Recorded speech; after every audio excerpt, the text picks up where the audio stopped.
पिछले एपिसोड में हमें दिखाया था कुत्ते ब्लेड के पास आता है और उससे कहता है सर जोसेफ ने तुमको बुलाया है और मुझे ऐसा लगता है कि वो तुम्हारी पनिशमेंट को माफ करने वाले हैं। फिर अगले दिन ब्लेड जोसेफ से मिलने चला जाता है और वो हमें ब्लेड को दिखाया जाता है जो कि अपने मन में कहता है कुत्ते उस धोखेबाज की बातों में आकर मैं बेवकूफ बन गया और मुझे ऐसा माहौल नहीं दिख रहा कि वो मेरी सजा को माफ कर देंगे। अब आगे हमें दिखाया जाता है तो से ब्लेड से कहता है उस दिन बैरन उतमान के गांव में तुमने मेरे ऑर्डर्स को फॉलो नहीं किया था और सभी बच्चों को बचाया था, क्या वो सही था? इस पर ब्लेड थोड़ा हिचकिचाते हुए कहता है हाँ वो सही था। तभी जोसेफ कहता है अगर वैसी सिचुएशन फिर से आती है तो तुम क्या करोगे? क्या तुम फिर से मेरे ऑर्डर्स को फॉलो नहीं करोगे? उसकी बात सुनकर ब्लेड भी थोड़ा सा घबरा जाता है और जोसेफ भी उसकी तरफ ही देखे जा रहा था। फिर ब्लेड अपनी प्रीवियस मेमोरीज को याद करने लगता है और अपने मन में कहता है मैंने उसके साथ होनेस्टी की शपथ ली थी, अपनी वफादारी की नहीं, इसलिए मैं झूठ नहीं बोल सकता। और जोसेफ से कहता है हाँ मैं आपके ऑर्डर्स को फॉलो नहीं करूंगा। ब्लेड की बात सुनकर जोसेफ अपने मन में कहता है यही रीजन है कि मैंने तुम्हें चूज किया है। और वहां से खड़े होते हुए कहता है जबकि हॉनर एक लाइट है जो दूसरों को शाइन करने में मदद करती है, वैसे ही कॉन्शियंस एक लाइट है जो तुमको शाइन करने में मदद करती है। और आगे जाते हुए कहता है अगर तुम पाथ को भूल जाते हो तो ये तुम्हारे लिए सही रास्ता दिखाने वाला कंपास भी बन जाता है। और फिर उसकी तरफ देख कर कहता है क्योंकि तुमने अपना रास्ता खोज लिया है। और तभी उस लाल कपड़े को हटा देता है और ब्लेड से कहता है मुझे आशा है कि ये आर्मर तुम्हारी कॉन्शियंस को प्रोटेक्ट करने में मददगार होगा। तभी ब्लेड उसे देख कर कहता है ये तो एक आर्मर है। इस पर जोसेफ कहता है ये सैन रोसिनो ने तुम्हारे लिए भेजा है। तभी ब्लेड अपने मन में कहता है एक ऐसी ऑर्गेनाइजेशन जिसने सबसे ज्यादा आयरन आर्मर्स तैयार किए हैं और ऐसा लग रहा है कि ये इनक्रेडिबल आर्मर अलग अलग टेक्निक से बनाया गया है। और जोसेफ से कहता है ये आर्मर में। तभी जोसेफ उसकी बात काटते हुए कहता है मुझे पता है कि तुम अपने आर्मर को उतार नहीं सकते क्योंकि तुम्हारे आर्मर पर मौजूद हर एक निशान उस पाथ का प्रूफ है जो तुमने अब तक अपनाया है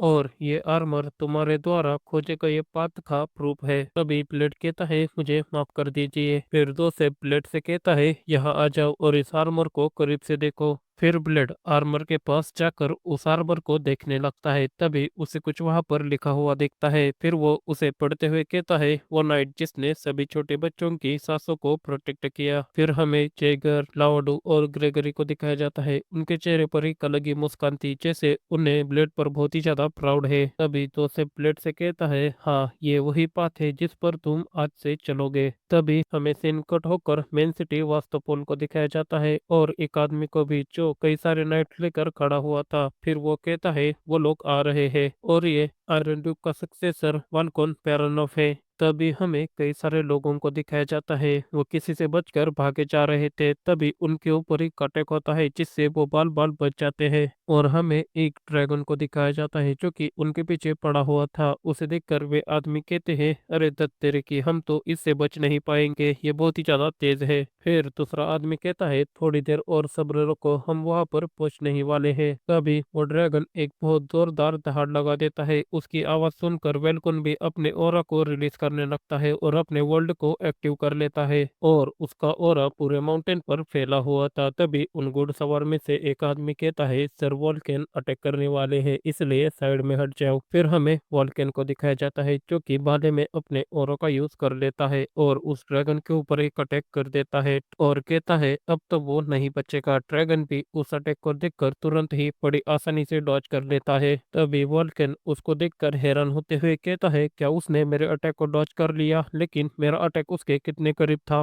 फिर भी उसने डॉज कर लिया। मुझे पता था कि वो तेज है लेकिन मुझे ये उम्मीद नहीं थी कि ये इतना ज्यादा फुर्तीला होगा, इसीलिए इसे सबसे फास्टेस्ट ड्रैगन कहा जाता है। लिंडब्लूम तभी वो चिल्लाते हुए अपने लोगों से कहता है उसे जाने मत देना, उसे कुछ भी कर कर पकड़ लो और उसे चारों तरफ से घेर लो और उसके भागने का रास्ता बंद कर दो। तभी वो ड्रैगन उन्हें देखकर ब्रीथ लेने लगता है और अपने अटैक को रेडी करने लगता है। फिर उसे देखकर एक सोल्जर कहता है क्या उसने अभी अभी ब्रीथ ली और क्या वो हम पर अब अटैक करेगा? तभी वेलकन उस ड्रैगन से कहता है, क्या तुमको लगता है कि हम तुमको इसका यूज करने देंगे? और अपने भाले पर ऑरा का यूज कर कर उसके ऊपर अटैक कर देता है। तभी ड्रैगन उस अटैक को देखकर अपनी ब्रीथिंग को स्टॉप कर लेता है और उस अटैक को डॉज कर कर वहां से भागने लगता है। उसे जाते हुए देखकर वेलकन अपने मन में कहता है, आखिरकार ये ड्रैगन किस मिट्टी का बना है, ये तो मेरे हाथ में ही नहीं आ रहा। फिर एक घुड़सवार उसे देखकर कहता है, वो भागने की कोशिश कर रहा है, उसके पीछे चलो। और वैसे भी उसका पीछा करने लगते हैं, लेकिन उस ड्रैगन की स्पीड बहुत ही ज्यादा होती है। उसको ऐसे भागते हुए देखकर वो घुड़सवार कहता है, अब ये खत्म हो चुका है, वो बहुत ही ज्यादा फास्ट है, हम कुछ भी कर कर उसे पकड़ नहीं पाएंगे। वॉलकॉन उसे देखकर गुस्सा होते हुए कहता है, अगली बार मैं तुम्हें नहीं छोड़ूंगा। तभी सीन कट होकर हमें रूटीगर को दिखाया जाता है। वो चाय पीते हुए कहता है, हम जैसा एक्सेप्ट किया था, माँ की टेस्ट बहुत ही बढ़िया है।